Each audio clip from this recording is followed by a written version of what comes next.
Hello everyone, welcome back to our channel commerce विद्यार्थी। आज की वीडियो में हम डिस्कस करने वाले हैं हमारा चैप्टर नंबर 9 जो कि हमारा financial management business studies class 12 का। ठीक है, सबसे पहले देखते हैं कि हमारे बिजनेस को चलाने के लिए सबसे ज़रूरी चीज़ क्या होती है? पैसा होती है। ठीक है, बिना पैसे के हम बिजनेस नहीं चला सकते। तो इसमें हम देखेंगे कि उस पैसे को हम किस तरीके से मैनेज करेंगे अपने ऑर्गेनाइजेशन को चलाने के लिए। ठीक है, finance is the foundational layer on which business are set up and run.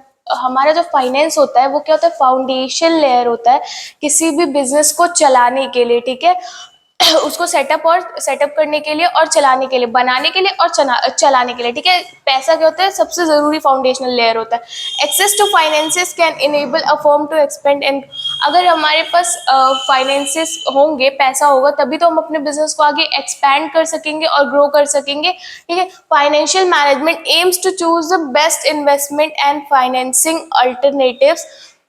Financial management क्या करता है? हमें हेल्प करता है जो हमारे अलग अलग अल्टरनेटिव्स होते हैं इन्वेस्टमेंट्स के या फिर फाइनेंसिंग अल्टरनेटिव्स, उसमें से क्या करते हैं? एक बेस्ट तरीका निकालता है by focusing on their cost. किस चीज़ पे फोकस करके? उसके कॉस्ट पे फोकस करके, और हमें उससे क्या आगे चल के बेनिफिट्स होने वाले हैं। हम क्या सोच रहे हैं कि हम अपना मिनिमम कॉस्ट इन्वेस्ट करें और हमें क्या हो? मैक्सिमम बेनिफिट्स मिल सके।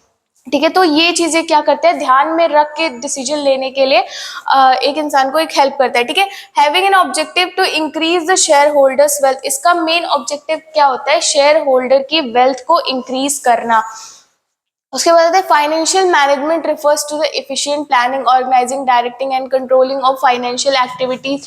इसका काम क्या होता है? इसमें हम क्या करते हैं? प्लान करते हैं चीज़ों को, फिर उसके बाद क्या करते हैं? ऑर्गेनाइज करते हैं, डायरेक्ट करते हैं, कंट्रोल करते हैं। किसको? अपने फाइनेंशियल एक्टिविटीज़ को जो कि हमारे ऑर्गेनाइजेशन के अंदर हो रही होती है। And controlling of financial act like procurement and utilisation of fund. सबसे पहली चीज़ पता है फाइनेंशियल मैनेजमेंट की क्या होती है? यहाँ पे हमें क्या करना पड़ता है? एक सिंपल से डेफिनेशन देखते हैं फाइनेंशियल मैनेजमेंट की। फाइनेंशियल मैनेजमेंट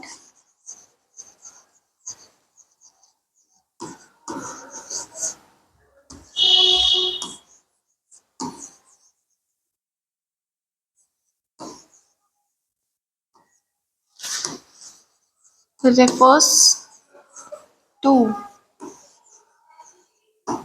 efficient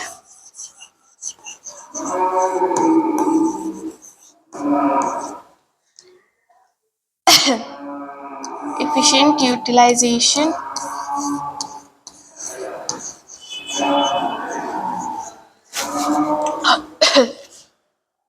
पहली चीज होती है हमारी एफिशिएंट प्रोक्योरमेंट ऑफ फाइनेंसेस। ठीक है, एफिशिएंट प्रोक्योरमेंट ऑफ फाइनेंस।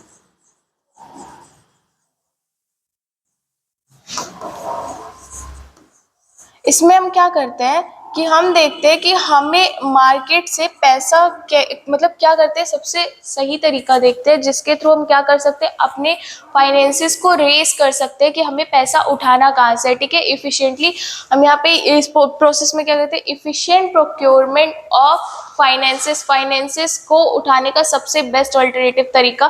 फिर उसके बाद क्या आता है? यहाँ पे जो दूसरी चीज होती है वो होती है हमारी इफिशिएंट यूटिलाइजेशन ऑफ फाइनेंसेस। अब आपने फाइनेंस तो अरेंज कर लिया, फिर उसके बाद आप क्या करेंगे? यहाँ पे उन फाइनेंसेस को प्रॉपरली यूटिलाइज करेंगे, इफिशिएंटली यूटिलाइज करेंगे। ठीक है,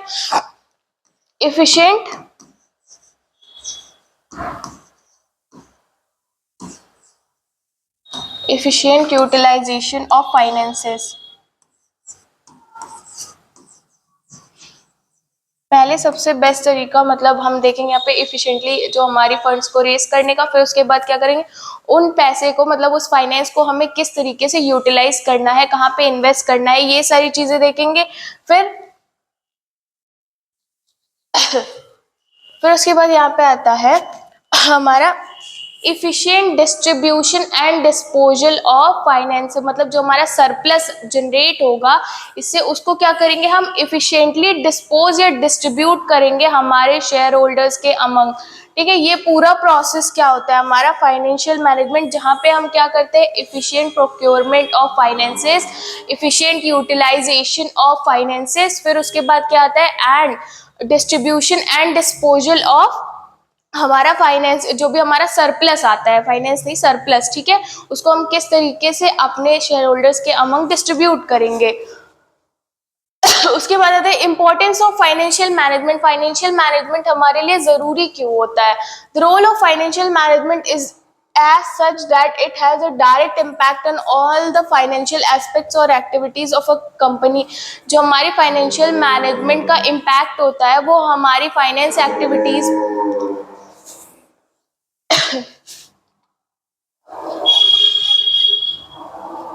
जो भी हम फाइनेंस से रिलेटेड डिसीजंस लेते हैं उसका डायरेक्ट इम्पैक्ट किस पे होता है? हमारी फाइनेंशियल एक्टिविटीज पे होता है जो कि हमारे ऑर्गेनाइजेशन के अंदर चल रही होती है।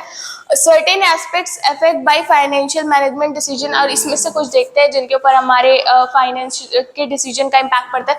Size and composition of fix assets. हम अपनी investment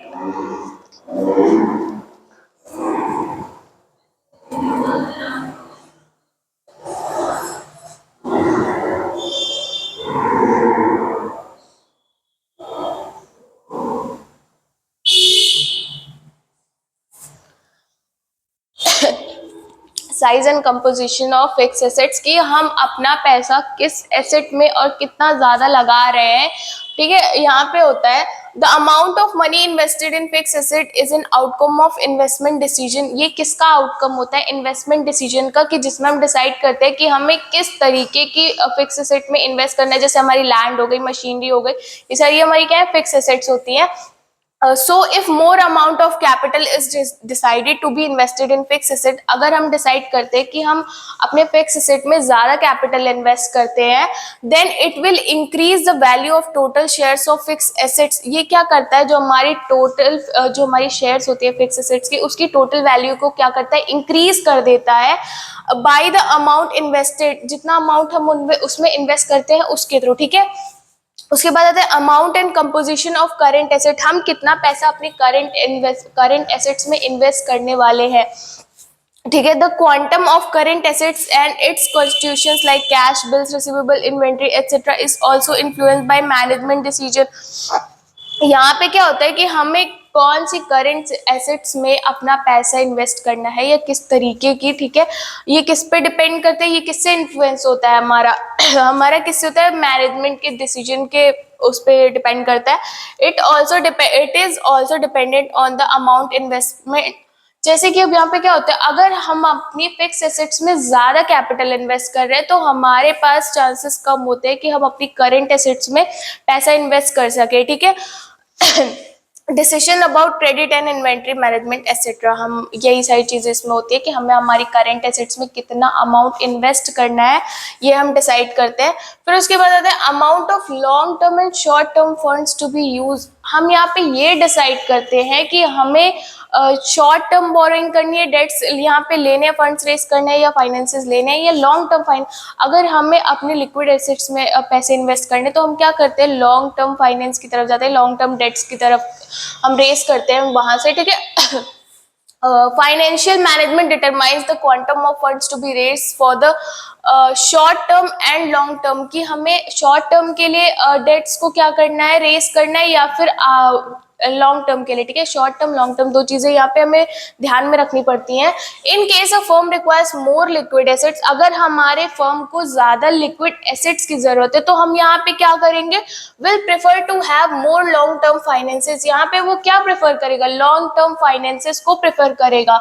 Even when their profits will decrease due to the payment of more interest in comparison of short term debts। long term जो हम फाइनेंसेस रेस करते हैं उसमें क्या होता है, हमें ना चाहे हमारा प्रॉफिट हो रहा हो ना हो रहा हो उससे फर्क नहीं पड़ता, लेकिन हमें क्या करना पड़ता है? उस पर ज्यादा इंटरेस्ट पे करना पड़ता है as compare to short term debts, ठीक है। Proportion of debt and equity in capital, हमारी जो डेट और इक्विटी है ना हमारे ऑर्गेनाइजेशन के अंदर, उसको भी हमें क्या करना पड़ता है? बैलेंस करके चलना पड़ता है। अगर हमारे डेट ज्यादा हो जाएंगे तो हमें क्या होगा? फंड्स को रेस करने में प्रॉब्लम आएगी, ठीक है। इक्विटी कम रहेगी तो भी हमें फंड्स को रेस करने में प्रॉब्लम आएगी, डेट ज्यादा रहेगी तो हमारी एक्सपेंसेस बढ़ जाएंगी यहाँ पे, ठीक है। Financial management also takes decisions regarding the proportion of debts और इक्विटी का भी जो हमें बैलेंस करके चलना पड़ता है, वो भी ये चीज यहाँ पे ध्यान रखना पड़ता है। All items in profit and loss account, हमारे जो प्रॉफिट और लॉस अकाउंट में सारे आइटम्स होते हैं उसका भी इम्पैक्ट पड़ता है, उसके ऊपर भी इनका इम्पैक्ट पड़ता है। All items in the profit and loss account are affected by financial management decision, financial management decision का जो इम्पैक्ट है वो हमारे प्रॉफिट एंड लॉस अकाउंट में जो आइटम्स होते हैं उन पे भी पड़ता है। अगर हमारी डेट्स बढ़ेंगी तो हमारी एक्सपेंसेस भी तो बढ़ेंगी यहाँ पे, ठीक है। For example higher amount of debts will lead to increase in the expenses in the form of interest payment in the future, हमें क्या करना पड़ता है, डेट्स पे इंटरेस्ट पे करना पड़ता है। तो ये इससे क्या होता है, हमारी जो प्रॉफिट एंड लॉस अकाउंट में होता है एक्सपेंसेस क्या हो जाता है, इंटरेस्ट के फॉर्म में क्या हो जाता है, interest payment in the future, ठीक है। इसके ऊपर इंटरेस्ट देना पड़ेगा तो हमारी एक्सपेंसेस क्या हुई, यहाँ पे बढ़ जाती है, ठीक है। तो ये यहाँ पे खर्चे का काम करता है। ऑब्जेक्टिव क्या होता है, the primary aim of financial management is to maximise share holders wealth, जो सबसे प्राइमरी ऑब्जेक्टिव होता है फाइनेंशियल मैनेजमेंट का वो क्या होता है, शेयर होल्डर की वेल्थ को यहाँ पे इंक्रीज करना, ठीक है। Which is refers to as the wealth maximisation concept, इसको क्या बोलते हैं, वेल्थ मैक्सिमाइजेशन कॉन्सेप्ट भी बोलते हैं।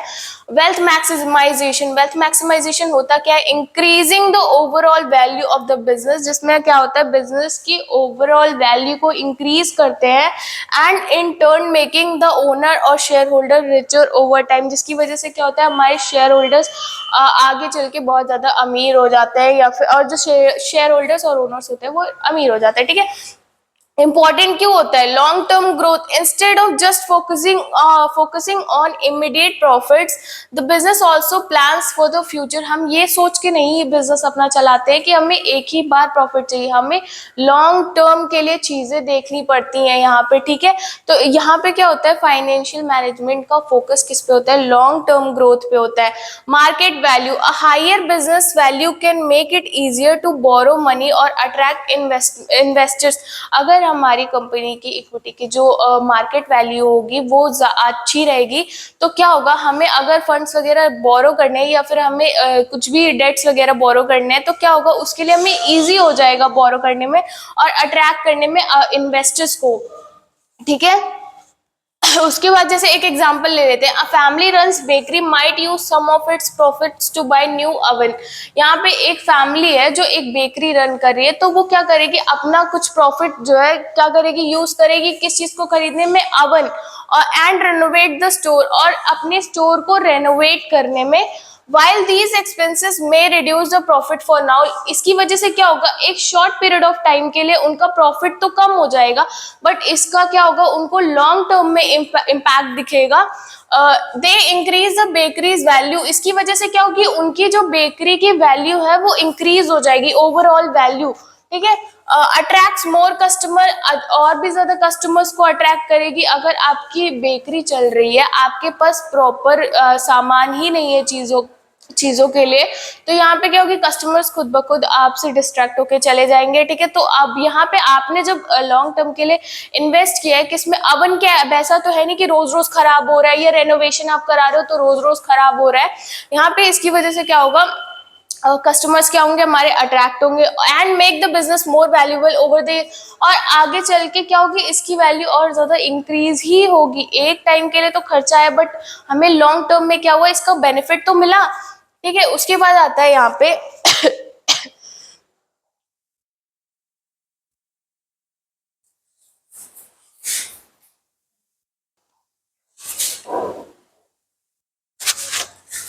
यहाँ पे पता है अभी हमें एक और चीज ध्यान में रखने की जरूरत है, हमारे जो इक्विटी शेयर होल्डर्स है उनकी वेल्थ कैसे मैक्सिमाइजेशन होगी, जब हमारी इक्विटी शेयर्स की मार्केट वैल्यू क्या होगी, किस पे डिपेंड करती है हमारे इक्विटी शेयर होल्डर्स की वेल्थ, जो हमारे मार्केट वैल्यू है इक्विटी शेयर्स की उस पर डिपेंड करती है, ठीक है। तो हमारे इक्विटी शेयर्स की मार्केट वैल्यू इंक्रीज कैसे होगी, जब हम ये कुछ पर्टिकुलर ऑब्जेक्टिव्स है उसको फुलफिल करेंगे। जैसे सबसे पहला क्या आता है, सबसे पहला हमारा आता है प्रॉफिट मैक्सिमाइजेशन, सबसे पहली चीज है हमारी प्रॉफिट मैक्सिमाइजेशन। प्रॉफिट मैक्सिमाइजेशन क्या होता है कि हमारी जो रेवेन्यू है वो हमारे एक्सपेंसेस से क्या हो, ज्यादा हो, तो हमारा क्या होता है, प्रॉफिट होता है। तो इस चीज को हमें ध्यान में रखना पड़ता है। अगर हमारा ओवरऑल वेल्थ एक शेयर होल्डर का इंक्रीज होगा तो ये ऑब्जेक्टिव भी खुद ब खुद फुलफिल होंगे, ठीक है।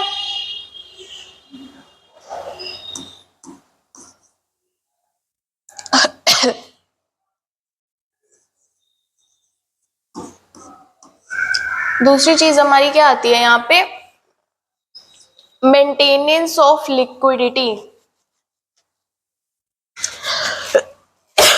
मेंटेनेंस ऑफ लिक्विडिटी क्या होता है यहाँ पे, हमारा जो हमारी शॉर्ट टर्म जो भी ऑब्लिगेशंस होती है उनको फुलफिल करने के लिए हमारे पास क्या होना चाहिए, इनफ कैश होना चाहिए, ठीक है।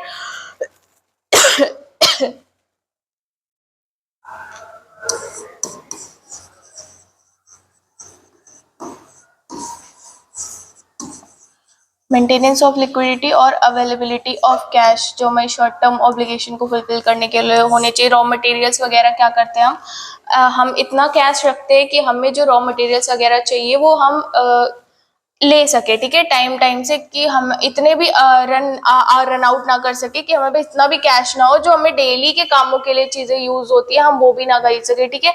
तीसरा हमारा आता है proper utilisation of resources, resources का प्रॉपर यूटिलाइजेशन, ठीक है। उसके बाद हमारा लास्ट आता है प्रॉपर यूटिलाइजेशन ऑफ रिसोर्सेज।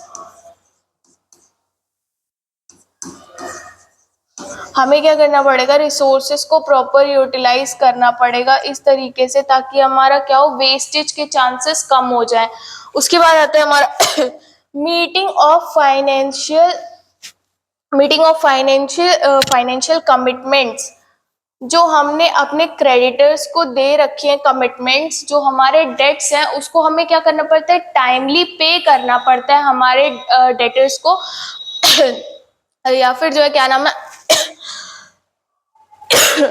जिनसे हमने पैसे उधार ले रखे होते हैं उन्हें हमें क्या करना पड़ता है, कॉन्ट्रैक्ट वगैरह साइन करना पड़ता है ना। तो एक पर्टिकुलर पीरियड ऑफ टाइम हमें दिया जाता है ताकि हम उस टाइम पे क्या कर सके, अपने जो डेट्स हैं उनको पे कर सके, ठीक है। उस चीज का भी हमें यहाँ पे क्या करना पड़ता है, ध्यान देना पड़ता है, ठीक है। ये तो कुछ पर्टिकुलर ऑब्जेक्टिव्स है, जब ये फुलफिल होंगे तो हमारी ओवरऑल क्या होगी, मार्केट वैल्यू इक्विटी शेयर की वो क्या हो जाएगी, इंक्रीज हो जाएगी। यहाँ पे हमें एक और चीज ध्यान देनी पड़ती है कि जो हमारे इक्विटी शेयर होल्डर्स हैं उनकी वेल्थ कैसे मैक्सिमाइज होती है, जब हमारे इक्विटी शेयर्स की मार्केट वैल्यू क्या होगी, इंक्रीज होगी। और हमारी इक्विटी शेयर्स की मार्केट वैल्यू कैसे इंक्रीज होगी, जब ये सर्टेन ऑब्जेक्टिव्स फुलफिल होंगे। सबसे पहली चीज क्या आती है, प्रॉफिट मैक्सिमाइजेशन। प्रॉफिट मैक्सिमाइजेशन मतलब क्या होता है कि हमारी रेवेन्यू हमारे एक्सपेंसेस से हमेशा ज्यादा होनी चाहिए, ठीक है। दूसरी चीज क्या आती है हमारी यहाँ पे मेंटेनेंस ऑफ, यहाँ पे डेट्स वगैरह जो हमारे पास होते हैं, नहीं, मेंटेनेंस ऑफ लिक्विडिटी, लिक्विडिटी को मेंटेन करके चलना पड़ता है। हमारे बिजनेस के पास इतना इनफ कैश होना चाहिए ताकि जो हमारी शॉर्ट टर्म ऑब्लिगेशंस हो उसको हम फुलफिल कर सके, ठीक है। तीसरी चीज क्या आती है, प्रॉपर यूटिलाइजेशन ऑफ रिसोर्सेस। हमें रिसोर्सेस को कुछ इस तरीके से यूज करना है ताकि हमारा वेस्टेज मिनिमाइज हो जाए, ठीक है। उसके बाद जो चौथी चीज आती है वो आती है हमारी meeting of financial commitments and creditors. जो हमने फाइनेंशियल कमिटमेंट्स दे रखी है अपनी क्रेडिटर्स को, जिनसे हमने उधार ले रखा है या जिन्होंने हमसे उधार ले रखा है, उन्हें क्या करना पड़ेगा, एक प्रॉपर टाइम पे अपने डेट्स को पे ऑफ करना पड़ेगा, ठीक है। तो ये ऑब्लिगेशंस अगर फुलफिल हो रही हैं तो हमारी इक्विटी शेयर्स की मार्केट वैल्यू इंक्रीज हो जाएगी, और जब हमारी पूरी वेल्थ इंक्रीज हो रही है तो ये सारी चीजें खुद ब खुद इंक्रीज हो जाएंगी, ठीक है। यहाँ पे मैं लिख दे रही हूँ उसको, ठीक है। सबसे पहली चीज आती है हमारी profit maximisation,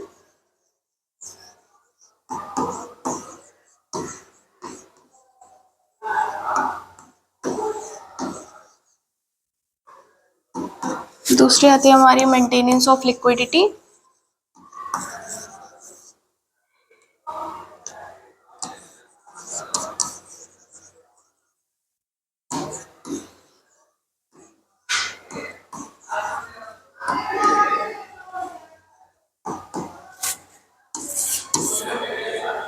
proper utilisation of resources,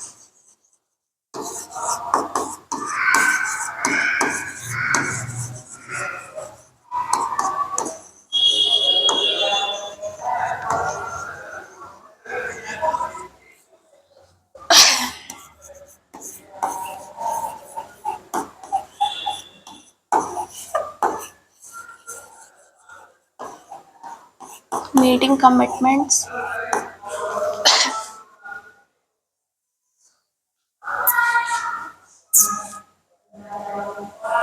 meeting financial commitments, ठीक है।